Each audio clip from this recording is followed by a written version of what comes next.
అందరికీ నమస్కారం. ఇప్పుడు మనం దనకోట మైసమ్మ తల్లి ఆలయం లోపల ఉన్నాం. ఒక చిన్న క్వశ్చన్ అడతా, మీరు ఎవ్వరు ఏమనుకోవద్దు దయచేసి. ఒక్కసారిగా ఒక కిలో బండారి అంటే కిలో పసుపు కానీ కిలో కుంకుమ కానీ తీసుకొని మీ ముఖం మీద చల్లితే మీకు ఎలా ఉంటుంది ఒక్కసారి ఆలోచించండి.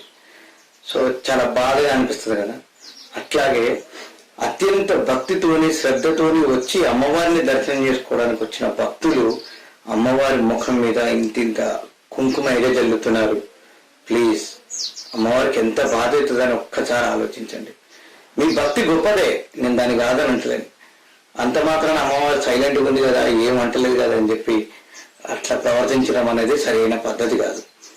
ఆమె కరుణామూర్తి కాబట్టి ఇవ్వడానికే పిలిపించుకుంది. అటువంటప్పుడు ఆమె మీకు ఏమి ఇవ్వాలనుకున్నదాన్ని మీరు స్వీకరించాలి, కానీ ఆమె ఇబ్బంది పెట్టొద్దు కదా. మేము